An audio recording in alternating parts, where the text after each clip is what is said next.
to bring you your fix of everything related to the Montreal Canadiens.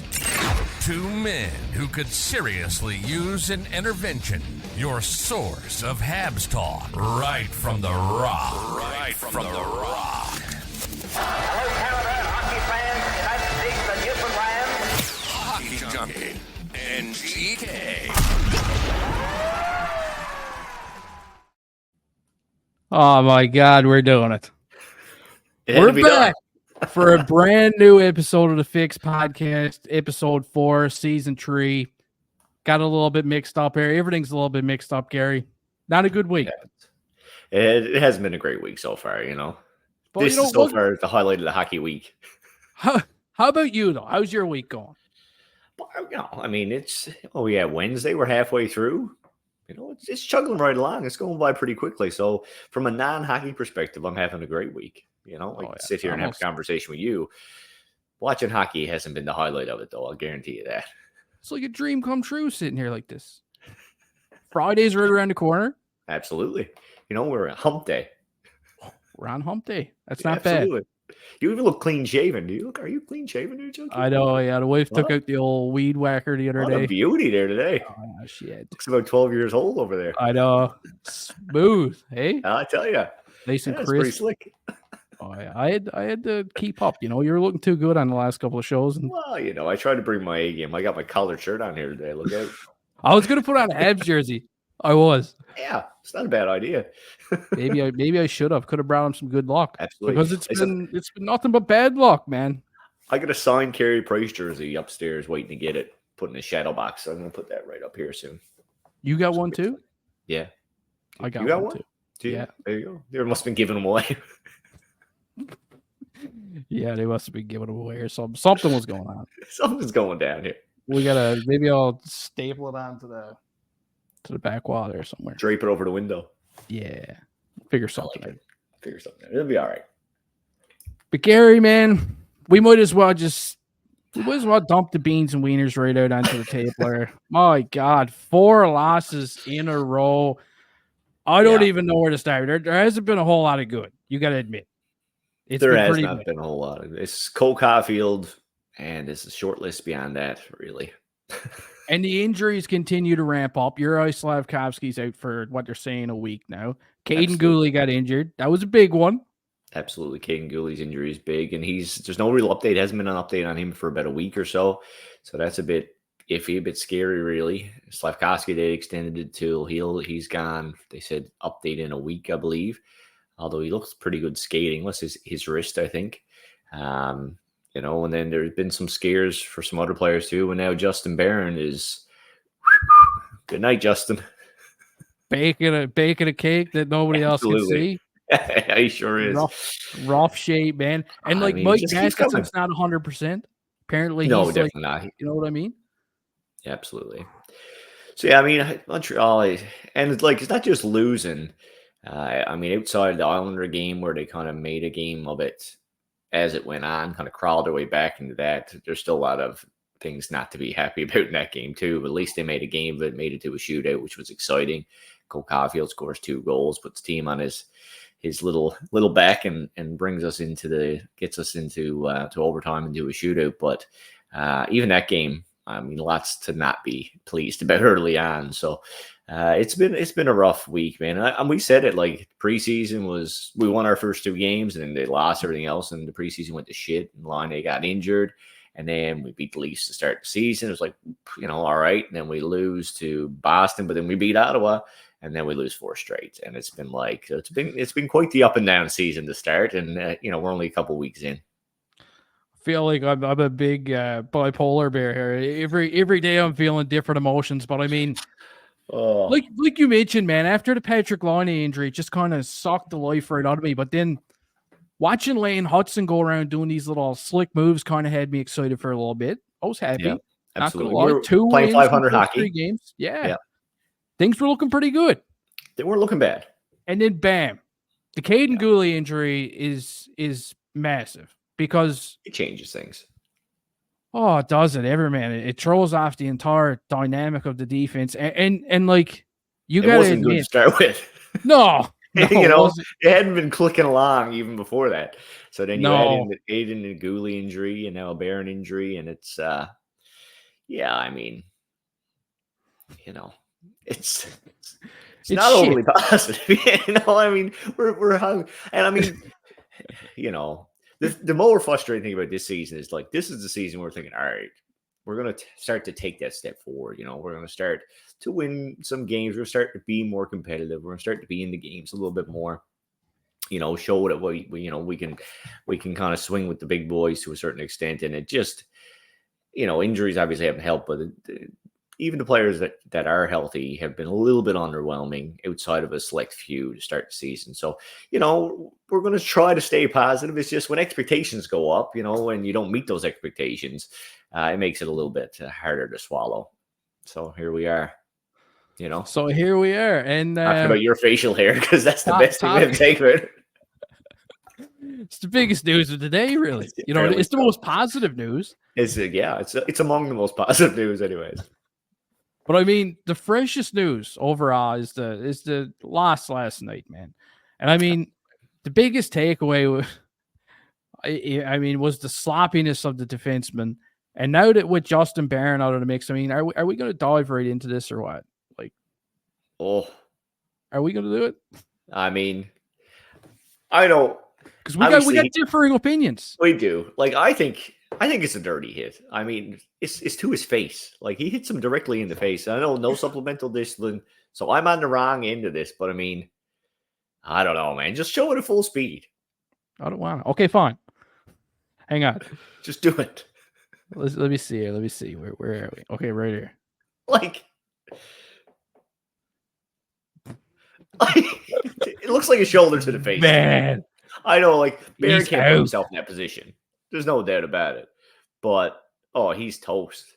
He is, yeah. He's not feeling good. No. Cakes in the oven. Yeah. Cakes in the Nobody's oven. home. no one's having a slice. But, like, I haven't heard there's not going to be any supplemental discipline, but I know you say, like, he's got his elbow tucked. There's no doubt. You know, he's not an elbow, but it's still, like, he's pretty much flossing him with his shoulder pads, though. Like, it doesn't matter where your elbow is. Yeah, okay. He hits him in the head with the shoulder. I'll give you that. He does get him with the shoulder and the head. Is it the primary point of contact is the big question mark. Because, like, if it hits the chest and rolls up, then it's not, and that's fair game. But it kind of looks like it is to me. I don't know. See, my problem, here's my problem with it all. If Barron's not slouched, you know what I mean? Like, for one, he's admiring his past, and it's probably a giveaway. Remember making it. He'll never remember making it. But let's be honest, it's probably going to his advantage yet. Look at his advantage yet. He's probably getting that anyway. I didn't really notice, to be honest. But he's kind of slouched. There's no doubt about it. And I mean, he puts himself in a shitty position. I mean, I don't know what Trouba's supposed to do. The elbow's tucked. He goes in. He gets him with the shoulder. I mean, it's a lot like Matt Rimpey. Everybody complains about Rimpey's hits. And I mean, some of them are pretty nasty. Same with Trouba. Some of his, I mean, the wing's always coming out. It's always wing night at the Bell Center when Trouba's in town. But still, like, there's a point where I don't know what the guys are supposed to do because it's so quick. But my thing is that when he initiates the movement to hit Barron, he's already in that position. You know, it's not like an instance where I go to hit you and you turn away and I hit you from behind. He was already lunging when Trouba initiates. You know, so it's on the onus on the guy laying the hit to not smack him in the face. You know what I mean? Like, it's not like Barron lunges at the last second. He's looking right at him. He sees where his head is and he puts his shoulder into it. But like I said, I mean, I'm not up in arms. I'm not calling for Trouba's blood or anything. It's, you know, if he hits him a little lower, it's a beautiful hit. But like, man, he snaps pretty fast, though, eh? That's what happens when you get a shoulder to the face. No. Holy shit. He goes down. But like, it's got a ripple effect too because his head hits right off the ice too. That doesn't help. It's bad. I mean, like, obviously, we're not. He's concussed, though. He's concussed. Yeah, I mean, there's no doubt about it. And there is no supplemental discipline, right? There's no hearing. There's nothing. There wasn't even a penalty on the play. No, there was no penalty on the play. And I don't know, man. You know, Arbor Jackow gets kicked out of a game there a little while ago. for a hit, and Struble was like a skipping rock down the ice when Tommy stopped bouncing, and he gets kicked out of the game, 5-minute major, a bunch of penalties, and that's not even a 2. I don't know. And like I said, the Rangers were on a power play. That was kind of weird, though, wasn't it? You can admit. If it's if he's a little lower, it's like a highlight hit. Don't get me wrong, and maybe it still is. Maybe I don't feel like I'm being biased. Like, I'm not upset about it. It's just, to me, I'm like, it looks illegal to me. But hey, I guess. How'd you feel about the Jacko hit on Stützle? Well, to me, the Jacko hit on Stützle, he didn't even hit his face. He hit his stick, and his own stick hit him in the face. It was a little bit late, so I guess you could call it interference, maybe, but it wasn't. It wasn't dirty. If he had had the puck like Barron did, or had just gotten rid of it, I didn't really think it was that late. Then I think it's fine. Okay. But his head snaps back, and he goes like skittering off down the ice because he tried to jump away from it, and it looks really bad. But when you slow that hit down and you get it from the right angle, and you squint with one eye open, you're like, oh, it hit himself in the face. And they had a chance. They slowed that down and looked at it from a bunch of angles, and still gave Jack Eye a 5-minute major. Yeah, they missed him up pretty good. So Trouba, like the way I see the Trouba hit is like, if Jack Eye does that, I'm raving about it. You know what I mean? Like, I'm hyped. Yeah. That's the way he rocks him. There's no doubt about it. Oh, like if this was 1992, that'd be a rock 'em sock 'em highlight, guaranteed. You know what I mean? No questions asked. Oh, it would have been a beauty. Yeah, absolutely. I mean, and it was still. I mean, obviously the outcome is shitty, and I do think that based on the rule book, unless there's a different angle that shows he hits something first, I think it should be a shot to the head and should be a suspension. But if it's not, I mean, you're going to take it and look at it, and if he's not even going to get a fine for it, I guess then I'm in the wrong on my analysis of it, or there's an angle that I don't see. But it doesn't look clean to me. Look, there's no. Looks awesome, but it doesn't look clean. There's no fine on it, but I'll give you this. I brought it up in the video today that I done on the Hockey Junkie channel, to review of the game, and there was a lot of mixed comments about it. You know what I mean? It almost felt like it was 50-50. Obviously the Rangers fans coming in looking at the video, yeah, they were kind of more on Trouba's side. A lot of them were shocked that I was kind of siding with Trouba a bit, but you're a genuine guy, Junkie. I mean, you're consistent to a fault. There was a few Habs fans though that were singing the same tune. You know what I mean? And then there was some just like you, man, that thought that it was dirty. And I mean, at the end of the day, what are we going to do? You know what I mean? Well, I mean, it's one of those things is like, if they look at it and they say it's not a penalty, then I guess it's not a dirty hit. Like I said, Barron really has to be more aware where he is in space, who's on the ice with him. There's no doubt about that. Like, Trouba's there. You should know that the Trouba train is in town. You got to be ready for that. And you're reaching out. You put yourself in a vulnerable position. Like I said, for me, if Trouba hits him even if he hits his shoulder a little bit first to justify it not being a penalty, I'm on your side. I'm like, yeah, fair enough. Like, you can't put yourself there. But it looks to me like his shoulder hits him directly in the face. And I'm just like, based on any rule, it's a penalty, I think. But like I said, apparently not. Man, all I know is if that was Lane Hudson getting hit like that. Oh, man. Can you imagine, like, whatever the reaction was about Barron, you could multiply that by like 1,000. 1 million. Everybody would have. Everybody would have went nuts. The thing about Lane Hudson is that he doesn't put himself, and I should knock on some wood here. He doesn't put himself in those situations. He's been small for a long time. And he's hyper aware. Justin Barron's he's not a big boy compared to Trouba, but he's a relatively big boy. Was he 6'1" or something like that? So he hasn't had to play that defensive, be aware all the time type game, especially in lower levels of hockey. And now, now he does. It's up there, is it? 6'2". Yeah. So, I mean, he's a big boy. So he hasn't had to be that aware. And he's always been like, skating the puck kind of defenseman. So, just like Slafkovsky, I mean, the kid's young. Slafkovsky not so much last year before last, was getting rocked consistently. And you don't see it anymore. I was shocked that Slafkovsky didn't get a concussion at the time. But you got to admit, like, Lane Hudson's been evading it so far. We've only seen a small sample size, but And guys like Justin Barron and Caden Gooley, two of these guys, man, I'm telling you. Especially, I'm really worried about Gooley. I don't find Gooley particularly puts himself in bad positions. I find Gooley's more unlucky than anything else. Like, he looks innocent enough sometimes with Gooley, and it's just like he's more injury prone than stupid, I guess. I don't, Could be, yeah. Yeah, maybe. I don't know. But like I said, to me, I mean, we don't disagree very often, but after seeing it, even without a call on the ice, I was thinking, well, he's going to get suspended for that. And then, my God, he gets up like the Undertaker too. Oh, he's toast, man. That was full on Undertaker. Look at him. Holy shit. There's no urn. That was nasty. That was nasty. I've treated some people like post concussion, man, and it can be brutal. Like, I've seen people just complete lives put on hold for months on end, can't function, can't work, can't do anything. And it's like not from a hit like that, but like from a volleyball to the face or a soccer ball to the head. Like, that is, I've seen that, and it's hard. Like, it's one of the more frustrating injuries in the world to kind of help to try to recover from, because, it's not so much physical, but you're light sensitive, your activity sensitivity. You go do something and all of a sudden you got a headache and you can't concentrate and you can't think. It's a painful, frustrating injury to come back from.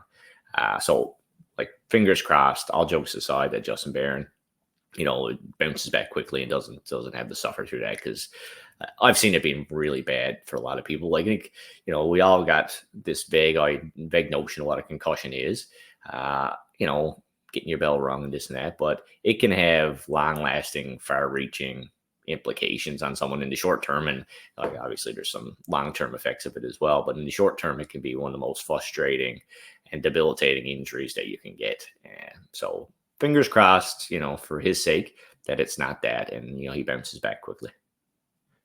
Yeah, same from here, man. I'm hoping, hopefully he gets on his feet pretty soon. They're saying it's day to day, but they always kind of call concussions day to day anyway. Right? Absolutely. You never get the full scoop on it. Because they're not predictable either, right? Like, it could look awful. Like, I've seen, like I said, hits like that look like, geez, he'll never play again this season, and you're back. And then sometimes it can look innocent enough.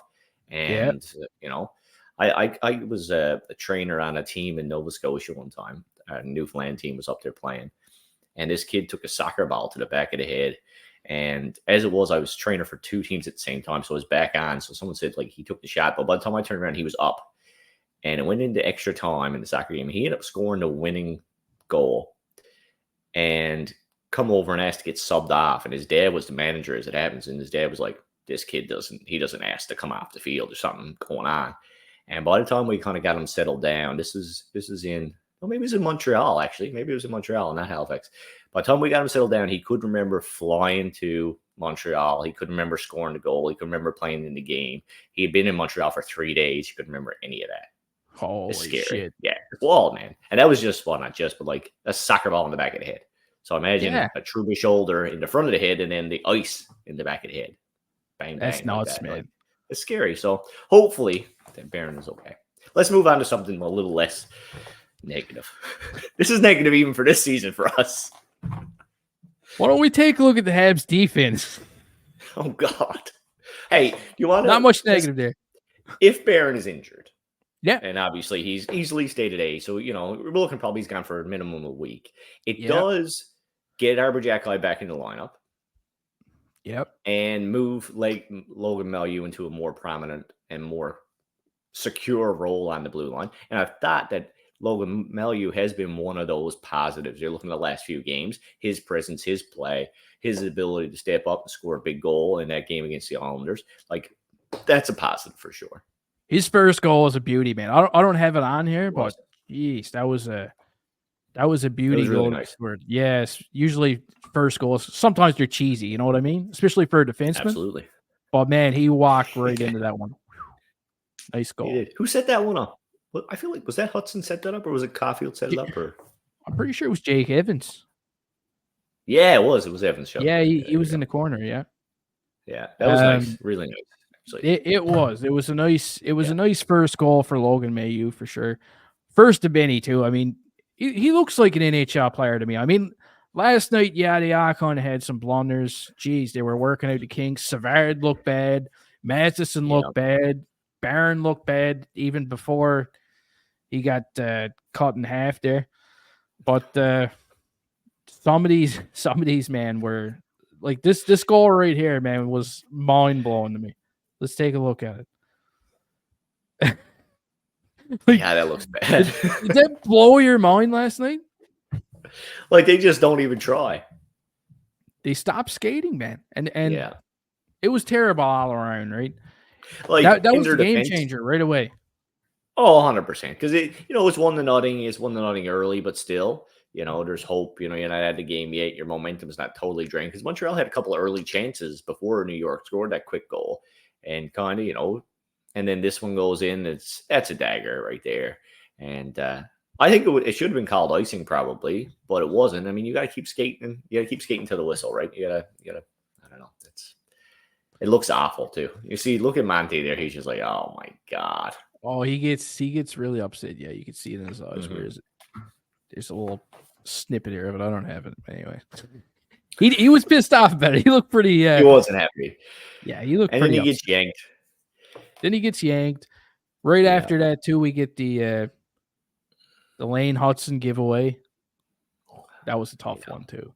That was a tough one too. I felt bad for him. I was hoping for a save, man. I was hoping Monteballo was going to bail him out on that one, but it's too bad. It didn't work out. Yeah, and I mean, we talked about that too. I mean, Monty ends up getting pulled in this game, and Kane Primo comes back in. Actually, Primo looked good in his relief of Monty there. But since his first two starts, and I mean, it's still early, and I don't want to pile on, but like we were all real high on Monty to start the season, and I'm still real high on Monty. But last couple of games, he's only been okay. A couple early goals in both of his last couple of starts, and later on in the other one, actually, he shut the door and played really well. But in this one, he just kind of kept on leaking, and no doubt the defense was porous to say the least in this game. But if this team is going to be in the mix, or even in the mix of being in the mix, he's got to make, saves on the defense's mistakes. Like he does. The Carey Price special is what he needs to bring to the table for this season in order for Montreal to for those defensemen to feel a bit better about themselves. So he didn't do that last night. No. And I keep hearing people say, like, the Canadiens got the youngest team in the NHL, one of the youngest teams in the NHL, and that's true. The defense, man, like, they look very young. I mean, they're all 20, 21, 22 years old. And then, of course, you get a couple of veterans in Savard and Matheson. But, I mean, how many teams are icing 4 defensemen under the age of 24? You know what I mean? There's not a whole lot. No, 2 full-blown rookies with less than 10 games of experience. Yeah, but at the same time, in saying that, based off of what we've seen so far, 7 games in, I mean, I don't want to be cheering for losses this season. I don't. I know, my God, I joke about it. I joke about Tankathon, but like I really want to see some progress. I'm not saying that I want to see him make the playoffs, even contend for a wild card spot, but I just want to see a step forward. Absolutely. And so far, I'm being nice if I'm saying they're taking a step sideways. I'm being nice so far. Yeah, I think, you're being overly generous. I think right now, the play of a lot of players on the ice, it's been a step backwards from a structural perspective, from a defensive perspective. They're not playing as good hockey, let alone not getting the same outcomes. Like last year, we were talking about how many 1-goal games they were in and how, like, the one mistake cost them and they end up losing the game, or, they weren't able to play in tight games because they're young and yada, yada, yada. They're not even in close games this year because those mistakes are coming, they're coming hot and heavy and they, they're just so numerous. So, now, no doubt, again, injuries is playing a role in that. And it's hard to get into your rhythm when every second or third game you have another key player that's taking a step out of the lineup and things need to be shuffled around. Guys that for us to take a step forward this season, like Kirby Dach needed to take a step, and he definitely has not taken a step, and he's coming back from injury, and you need to make allowances for that. I'm not piling on to Kirby Dach, but he's definitely not establishing himself as a a contender for Nick Suzuki's role as number one center on this team right now, which would have been nice. I don't want him to take that position, but I would like it to be an argument because he's been playing so well. And that was he the dream.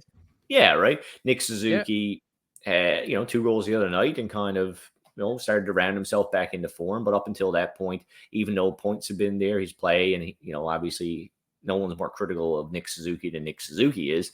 So, is not where he wants it to be. I mean, just look at his facial expression. He's obviously not pleased with himself right now. So, yeah, that's even after the second goal. Yeah. So, I mean, there's a lot of things for this team, and we talked about them in our opening. We had a whole list of things that needed to go right for us to, be in the mix, and they could have. Right now, I don't think any of the things that we wanted to go right are going right. And as a result, we're sitting 5th last in the AHL right now after 10 games in, not even. So, it's that part is frustrating. And like I said, expectations is what it's all about. Like last 3 seasons, the expectations have been low. We expected to lose or expected to be bad. We expected to be in a wild card spot. Not a wild card spot, a lottery spot. This year, we expected to take a step forward. So when you don't meet those expectations, that's when frustration and stuff like that can set in. So, we're going to keep looking at positive things here, Matt, because that's what we do. But not everyone is going to do that. Here's a positive. Are going to come out. I do get a positive, okay? And I'm usually a bit of a pitchfork guy. You know that. Come on. I usually got the pitchfork in the back pocket, pull it out once in a while, and I go ape shit with that thing. That's just a fork. Yeah, that's just me, right? but plastic fork. But Nick Suzuki, here's a positive. Nick Suzuki didn't get off to the start that he wanted. Admitted it publicly. Absolutely. Fans are they were upset. You could see it all over Twitter. Everybody's asking where Nick Suzuki is.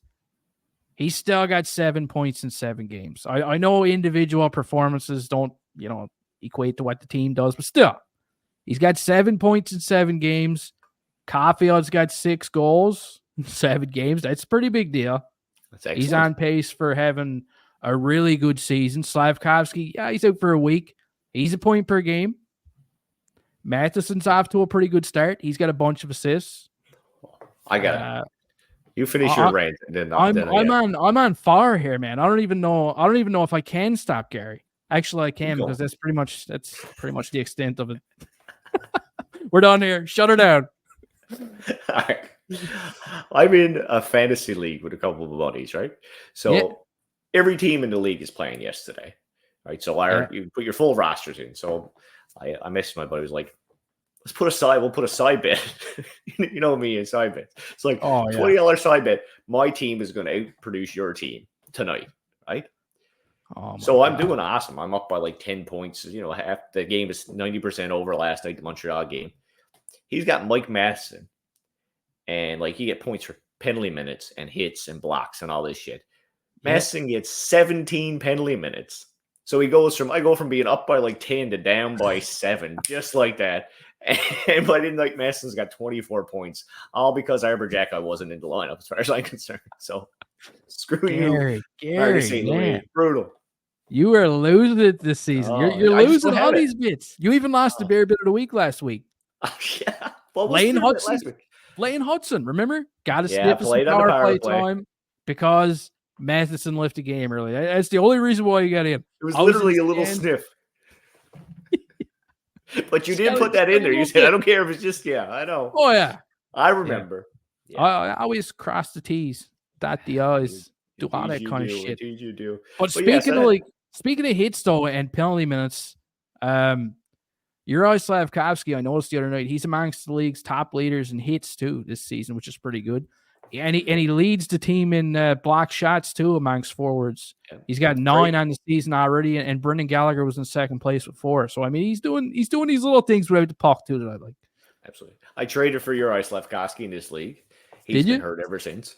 Oh, man. You know what? Is it you? I'm gonna start betting against the Canadiens and see what happens. You're gonna have to, man. You're starting to freak me out. Well, me and my buddy the other day, 2 full rosters, only 2 injuries, one on my team, one on his team. Caden Gooley and Uri Slavkovsky. Holy shit. Yeah. That's pretty bad. It's not good. No, that's some pretty shitty odds there, Gary. I may be also putting a fix bet into our league. One of the guys is a Bruins fan. We're going head to head next week. If he beats me next week, we might have to do a 3 to 5 minute segment on the Bruins on this podcast. Holy shit, that's going to be tough. I know. Gary, I wasn't aware of this. I know. Well, I'll make sure you sign off on it beforehand. Oh yeah, I'm good, man. I'm good. I know you are. I'm always up for a challenge. Yeah. If I win, though, I think he might have to sing one bar of the national anthem wearing a Montreal Canadiens jersey for us to put on the podcast. So we'll see how that goes. Oh, that'd be good too. I think it'd be good TV. Toss it into the intro every episode. Oh, that'd be deadly. Yeah, there you go. Right. I like it. Yeah. Oh man, that's funny. All right, let's move on to something a bit more positive. I think we've talked about the negative this week. There hasn't been really any positive to talk about. Well, before we go, I was going to go on to our prospects. Before we do that, any other highlights? Anything else you want to kind of mention, talk about at the roster? Even though, like I said, 4 losses, it hasn't been a good week. Anything else that you feel is noteworthy we're talking about that was positive? A silver lining to this week that's otherwise been shit. A silver lining? Like something positive? That's silver lining. Yeah, I got nothing. I got nothing, Gary. You got nothing else? I thought when I was saying that, I did think about one more thing. Like Oliver Kapanen's been looking pretty good. Yeah, he's been looking all right. Not too bad. He's looking like an NHL player. Heineman's looked decent as well. I wouldn't mind seeing like a higher Kapanen in between Slafkovsky, which obviously wouldn't happen because Doc would be playing that role. But, if he's going to play that second line center, I wouldn't mind seeing him playing with some more offensive players. So like a new hook in Slafkovsky, I think that could be good because I think he does a lot of things right. He doesn't necessarily get rewarded with it or have line mates that can take advantage of it. So that would be one of my silver linings there, Junkie, for you. You know what I think would be fun? What? Emil Heineman on the top line alongside Nick Suzuki and Cole Caulfield. And even when Yuri Slafkovsky comes back, toss him in on the second line with Kirby Dach and see if they can get some of that buzz going that they had going last preseason. You know what I mean? They look pretty good. They look pretty good last preseason. And Emil Heineman, yeah, he's got a very underrated shot, man. And 100%. I wouldn't be surprised if he fits in like with Suzuki and Caulfield. I mean, they could take him under their wing, and I wouldn't be surprised if he doesn't. Or even with Doc, because you see Doc is very hesitant to shoot the puck so far this year. Like he's constantly looking to dish the puck, even when he shouldn't. So if you get him someone who's a legit offensive threat, because like I said, I mean, we talked about Mario Armia, and he had a good season last year after he came up from Laval. But at the end of the day, he hasn't shown anything through the first 7 games here. So, I mean, you could give someone else an audition on that second line easily, I think. Oh, no doubt, man. And you're right about Kirby Dach, too. Kirby Dach's always going to pass. Yeah. You could even go Kapanen, like I said, put Heineman up on that top line, bring Kirby Dach back down to the second line center role, put Kapanen on the wing, and, give someone else a shot there on that right side. I wouldn't mind seeing that all. I think you have to do something to mix these lines up soon. Pizzetta's going to draw back in the lineup. He was in the lineup the other night. Something's got to give. Oh man, like, there fans are beginning to lose their patience a little bit, even with this guy. Yeah, Marty patience meter. Patience meter. Well patience done. meter, Peter. Oh yeah, I'm getting more and more creative, Gary. I got a whole bunch of these. Oh yeah, I love it once in a while, right? Show off the old creativity. The hamster starts spinning in the old junkie brain here. Oh, buddy. That's fun. Well, spend a day in the head of yours. Better be fun. Oh, you'd be terrified. You'd probably be locked up forever. Just twitching and shit.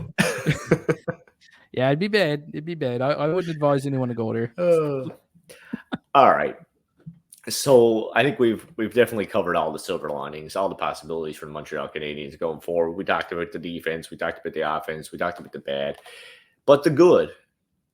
We do have some rookies, some prospects in our system who are shining right now, and one of those is Ivan Demidov. He finally taken off the leash. He's led off the box, off the bench for the last 3 games, and he's been playing fantastic. Oh man, here's 4 apples today, primary apples. Here's one. Wow, that was a nice one. That was beauty. Yeah. Hey, nice little, like he's got eyes in the back of his head. Well, the interception is beautiful, and then he picks his man out. That was a beauty. That was a beauty one.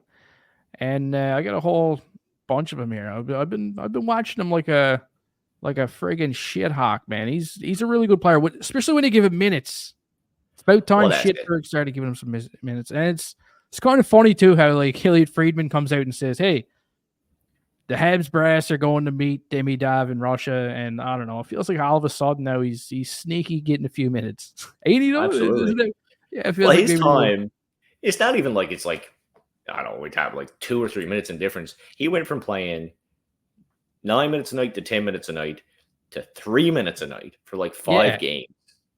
And now he's back up to like 12 and 13 minutes a night again. And he puts up 4 points. He's got a 4-game point streak going. I mean, it's a beautiful thing. And to me, the coach over there looks like such a dumbass. Like you play this kid for 4 minutes a night for a week, and now he comes back and he's a point per game. Wow, more than a point. You have 4 points in this one alone. I don't know. It's one good thing about North American hockey. I know it's not perfect, but there's not a lot of politics involved, outside of, here or there, maybe up along the way. Once you get to the NHL, it's about winning. As long as you're not a complete asshole and do something outrageous, you'll get your ice time. So, there's a lot going on over there in Russia. Oh, is there ever, man? Pretty pumped though to see him pick up 4 points today. It's a pretty big night. I don't know. He's got to stay pretty. They got to keep giving him ice time, man. He's making their team better. 15 points now in 19 games as an 18-year-old. The last time he had a 4-point night, I think the very next game, that's when they started dropping his ice time down to like 3 minutes a game. It makes no sense. Tony DeAngelo was playing over there with him. You see his tweet from yesterday? Yes, the other day, he was like, he spoke to Habs fans. He was like, this kid's legit. He showed the video of him scoring a goal on a Demidov pass, but he said like he could have 3 more points tonight if I missed a wide open net on top of that. So, I mean, he's producing offense. And the nice thing about Demidov is like you'll see at least 2 of those goals that you showed or 2 of those plays that you showed. That last one, especially where he passes it back in front, he causes the turnover. He's dogging the puck, he causes the turnover, and then he transitions the puck, goes back the other way, which is exactly what you see. I mean, that's a guy who drives offense. It's not just a pass run along. You can tip the puck in or take advantage of playing with good players. He's a good player that you can take advantage of playing with. You picture that kid stealing the puck and then dishing it to Cole Caulfield. That's stuff that you can build a team around. So lots to like about Ivan Demidov. Hopefully as early as next year, we're going to see him in North America. Maybe by the end of this season, if I don't know, something happens. I don't know what the playoffs they end earlier over there. So you never know. As soon as that season's over, he gets his butt over here and we can see him and he can continue to do this because he's doing this as an 18-year-old in the KHL, which is almost unprecedented. Would you be shocked if Ivan Demidov is the best player in Montreal next season, if he plays 82 games? Would you be shocked? Maybe a little bit? I'd be surprised, but I wouldn't be shocked, I suppose. I think he's going to come in and be one of the better players in Montreal next season. Oh, he's going to be good, Gary. I can sense it. Unless something goes wrong. But if he's the best player, it's fantastic news. Oh, is it ever? Absolutely. And I can see it happen. I can see it happening, man. Yeah. I hope that everyone else is also playing good and he's exceeding them. Not that everyone else is shit in the bed and he's our only silver lining. You got to admit, though, like he's got this chemistry going on in the KHL with Kuznetsov. Now he's kind of got a little bit of chemistry going on with his defenseman, Tony DeAngelo. Tony D is on Twitter now all of a sudden, and he's just on a rampage. He doesn't have to worry about anything anymore. No, right? KHL doesn't care. He's just on there.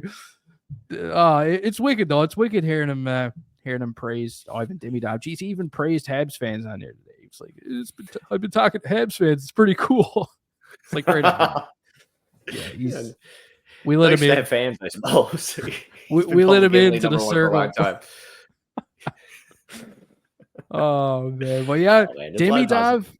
You know what I like about the 2024 draft though? It feels like it's not that it feels like, but both Demidov and Michael Hage, two of them, man. They look like they're the best two forward prospects that the Canadians have now. I got this highlight from Hage that he scored last week in a goal he scored, and it's nasty. Watch him.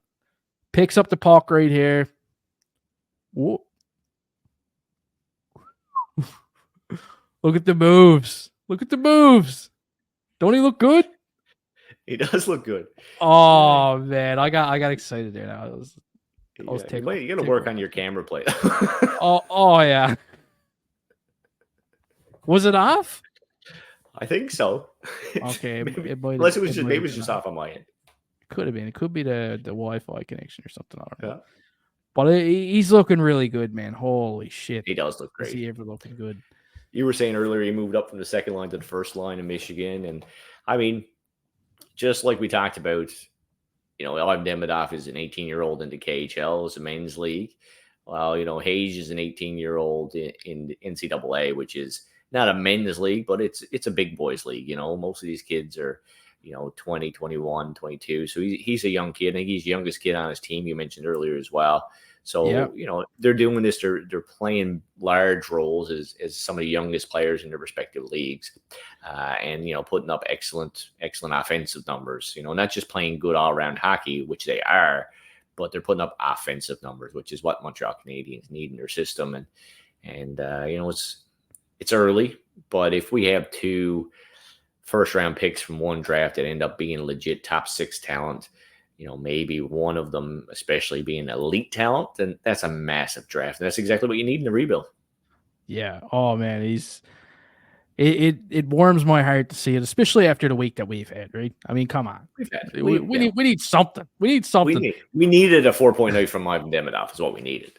Oh, did we ever? Day. Yeah, we did. That was and good. we got it. Yeah. St. Ivan delivers. And seeing Michael Hage right at the top of the list here in points on his team too, youngest player, like we said, and 7 points, 6 games, first line center now. What is he? 6'1"? 6'1", 190 pounds, bologna and potatoes. I mean, he'll play in the NHL at 200 pounds plus. Yeah, he's there's a lot to like about that. I mean, the kid skates he skates beautifully, man, and he's so good at creating space for himself. And he'll take the puck to the dirty areas, he'll take it to the net. He uses his size beautifully. So there's a lot to like about Michael Hage. Significantly underrated, I think, in his draft year due to kind of rebound from some early season injuries and stuff like that. I think if that doesn't happen, then he doesn't fall to us where we end up picking him. So good on Hughes and Gordon for taking the risk and sacrificing some assets to move up. If you watch their draft video, and you can believe it, he was the guy they were targeting when they chose to move up. So if he pans out, that'll look even better. Wicked stuff. And also got to give Philip Mézières his little spoonful here too, man. I mean, 5 points in 4 games for Laval. That's pretty good. That's good for Mézières because Mézières is kind of like, I don't know, like Mézières is that one puppy from the litter that you're trying to get out of the house first. You know what I'm saying? A little bit. I mean, he's been kind of on the hot seat a little bit over the past couple of years because, well, he's a first-round pick, and people expected him to be in the AHL last year, really. I mean, he started the season there. He only played a couple of games, went back to the OHL, and he did well with Kitchener, but he didn't really tear it up. You know what I'm saying? No, not like you would expect from a guy drafted where he was drafted. Yeah, so, I mean, to see him playing with Laval now and picking up 5 points in his first 4 games, it's promising. It is nice to see. And I mean, Mézières was one of those ones. I mean, the year that we drafted Slafkovsky, Mézières was the best guy at camp that year. We talked about it. Mézières and this guy and Owen Beck looked fantastic in camp, and Slafkovsky looked underwhelming to say the least through the entirety of the rookie showcase and all that stuff that was going on. So, there was high hopes for Philip Mézières. But at the end of the day, 26th, that's not a perfect prospect. That's a prospect that's going to take some time. There are very few people get drafted at 26 and then come in and tear it up. It's a development curve for those guys. So to see him kind of starting to hit his stride at a professional level at a still really young age is a great sign. Still blows my mind how the Canadiens got Lane Hudson 62nd overall, man. That's nuts, isn't it? It's the highlight of the draft, for me. Britt Kulak got you Lane Hudson. Britt the Kool-Aid man Kulak. That's hard to believe. And that's when we talk about trading away assets and stuff like that, or trading away some defensemen. Say, well, you only got a second-round pick back. You only got this. You only got that. But you don't know what that player can be, man. That's one more dart to throw at the board. And, you could hit triple 20. You could. And if it's me, you could hit the wall a few times. If it's the Montreal Canadiens. Montreal Canadiens in the draft, I think we're shooting with their left hand for a long time. So hopefully we're starting to swirl with that right hand. With their toes. Oh, yeah. That Jip Rock is looking like Swiss cheese right now. But, man. So what do you got, Gary? Listen, you got to come up with a beer bit of the week this week because I've been, no offense, but I mean, it's a well-known fact now around here that I've been kind of kicking your ass over the past few weeks. So it's only fair that you get a chance. Give yourself a layup. I can't deny that. All right, hold on. Let me just have a look at the Montreal Canadiens schedule. Just let me have a look and see what's going on this week. Let me size it up. After last night and watching the Rangers game, I kind of I need to take a step back. Yeah, I bet. Man. Yeah, you can understand that, right? I can understand. Yeah. All right, where are we at? There's a loss. Oh, here we go. So we're playing. All right, here we go. So on the 27th, which is Sunday, we're going to play the Philadelphia Flyers, and we're going to see Matvei Michkov in the flesh. All right. I'm not going to make this bet easy on myself. I'm going to bet that our candidate for Rookie of the Year for the Calder Trophy, Lane Hudson, is going to outscore Matvei Michkov in the Philadelphia Flyer game on Sunday the 27th. I'm going to put a half case of cold, crisp Coors Light on that one, buddy. Deal. Of course. I can't deny it, man. We're getting to a point here, whatever you want to do. Anything to try and get. I should have put it on Michkov and done everyone in Montreal lands a favor, because then at least he probably probably would be benched. The Flyers have been shitty though, eh? Michkov's been playing good, but goaltending, holy shit! I looked at Michkov. He's like 6 points in 5 games, which is that 5 points? 5 points in 6 games. Sorry, 5 and 6. That's for a rookie in the NHL. That's excellent number, especially on a team that's third last right now. I think they're even below Montreal in the standings right now. Yeah, they're pretty nasty. They are, but he's a silver lining for them. Everyone needs a silver lining, Junkie. Everybody.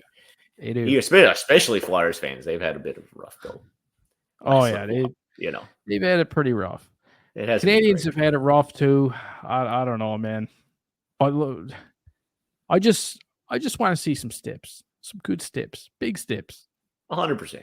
Not even big steps, just steps in the right direction. Yeah. Even baby steps, I'll take it. You can tiptoe that shit. I don't care. Crawl up the steps.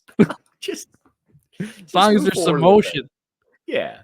And I think, like we said, it's the injuries or excuse is only going to get so far. Marty St Louis has to find a way to get this team to start clicking like he did last year. He's on the hot seat. Look at that smile. I know. I put that in there intentionally as well. So, he's got to figure it out. Despite the injuries, despite everything else, even if this team continues to lose, it's got to start looking better at some point. One thing, which, before we finish, how is the power play have no chemistry and still putting up points consistently right now? Like, Suzuki scored another power play goal last night. Caulfield scored one the other day. Like, they're like clicking on at 20% or something like that right now. Their special teams, their penalty kill is kicking ass. It's like top 5 in the league right now. Like, they're doing good. Yes. I mean, and both of those you would argue are coachable parts of the game. So, you give Marty a bouquet on that one because, this power play was shit for a long time. Like I said, it still doesn't look overly good, but it's producing. It's like at the top line. It looks like shit, but it's somehow draw a point per game. Well, power play, same thing. Looks disorganized and not overly smooth. You can't really get a lot of zone entries. Nothing really looks consistently well. But here they are sitting at probably the best power play percentage they've had, definitely since Sean Monahan left, for sure. Yeah. So, I mean, for whatever reason, it's working. And like I said, the penalty kill is much the same. Penalty kill looks fantastic. So there's a bouquet from Martin St. Louis. So just for you, Marty. Bouquet, a little bit of a caramel bar for Marty. Yeah, you got to give him some credit because even when you look at the preseason, I mean, the preseason, they were shit too, like on the power play and on the PK, like especially the power play. I thought it was going to be just a repeat, man. The same old dusty VHS in the VHS player. But no, we got to believe it. To me, it hasn't looked a whole lot different. No, I'm not sitting back saying, wow, that power play is clicking along. But they're scoring goals. So, it's a little bit of Cole Caulfield's dynamite right now. If he gets a chance, he's bearing it. And a little bit of luck and a little bit of Lane Hudson on the second unit. So and a little bit of Mario Armia. Very little bit. Very little fucking bit. A pinch. Oh, God. Just a touch. Just a touch, yeah. Anyways, that's a positive note. So maybe we should end it on a positive note. Let's do it. That's going to do it, everyone, for this episode of the Fix Podcast from Matt and GK. Well, see you next time.